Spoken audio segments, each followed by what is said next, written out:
Hello. I am going over tonight Thailand. Really just the temples because there are so many. So let's get started. Whoop, whoop, whoop.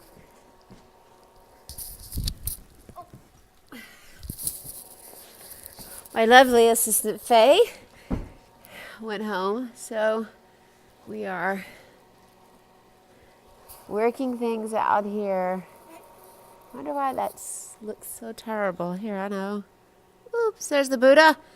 There are so many temples in Thailand.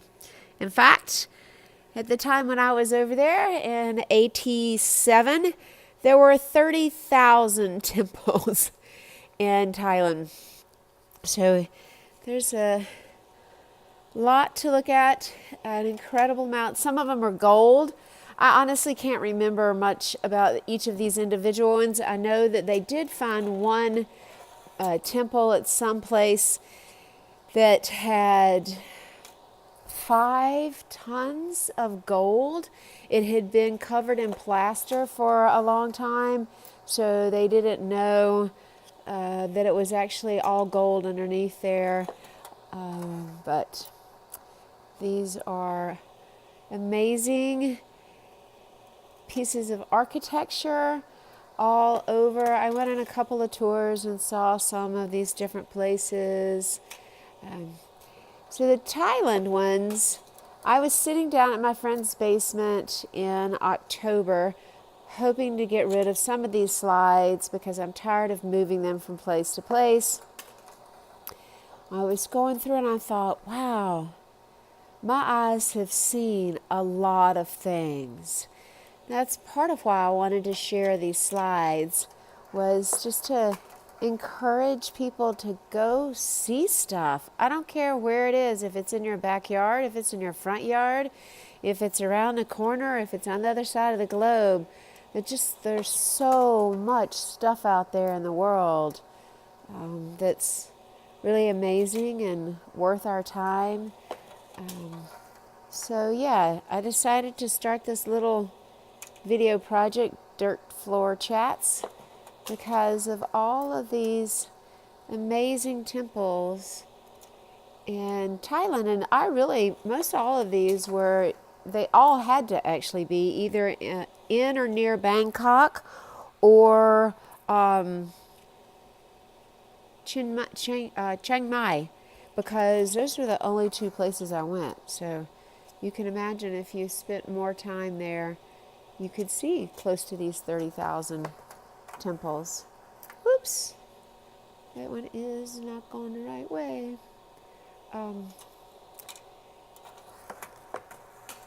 So I often get asked, kind of, how do you start traveling? One of the big memories that I have of traveling, one of my very first ones was my sister Elise was going off to Europe, and I told my dad that I wanted to go too, and he said, well, you don't have the money. And I said, well, that's a stupid excuse of anything I've ever heard. Unfortunately, I've kind of kept that attitude. I figure that if I want to go do something, there's bound to be a way for me to figure out how to do it.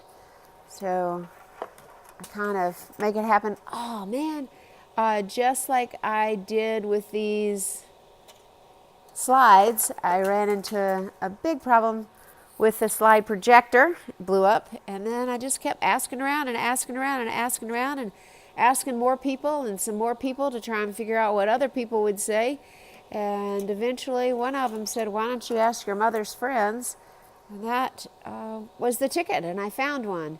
So a lot of traveling and making something new happen really is about persistence and knowing which part you want to say no to and which part you're willing to change and adapt.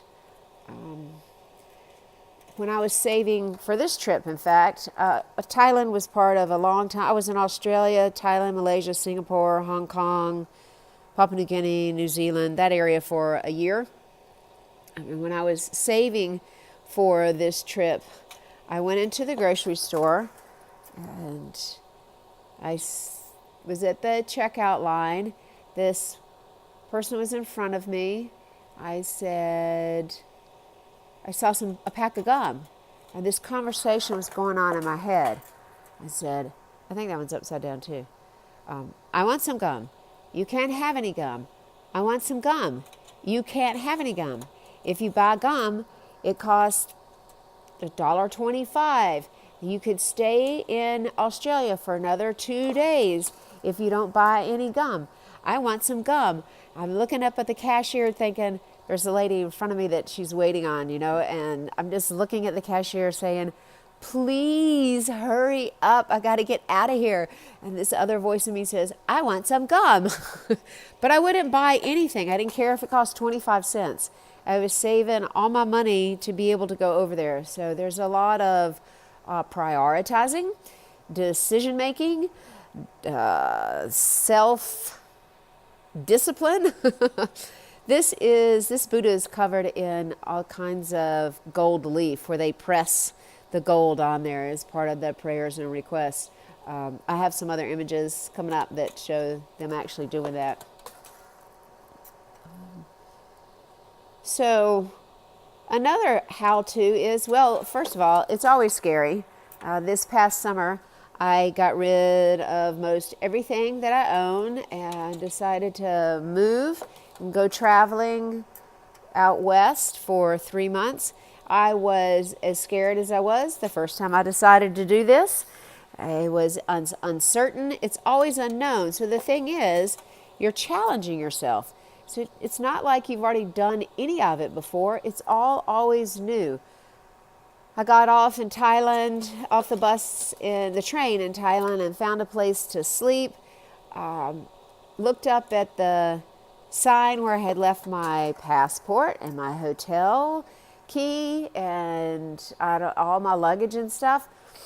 Thought, okay, that's the name of the place.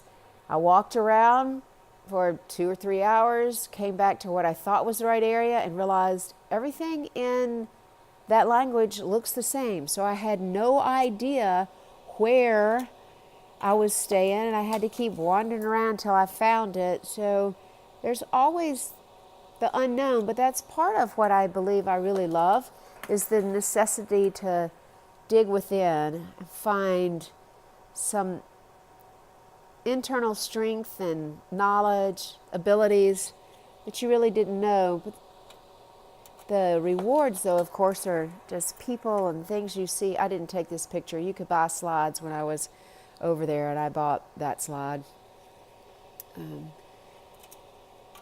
But you kind of just have to make a decision and then figure out how you can feasibly afford to do it. And if you can't, do anything big, do something small, and it'll be big because it's the biggest thing you can do.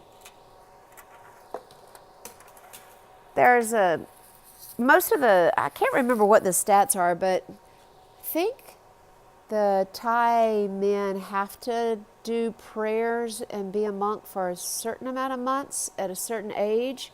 There's supposed to be no drink and no touch, but in quite a few of the temples I went into, the young monks would come around and they were hitting on me and trying to get me to go in the back of the temple with them. So some things don't change regardless of, oops, that one's backwards, who you are or where you are. But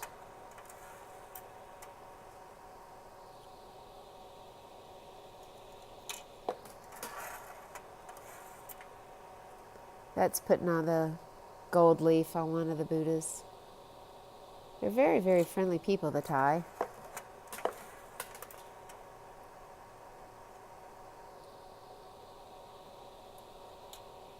All right. So this is where it started.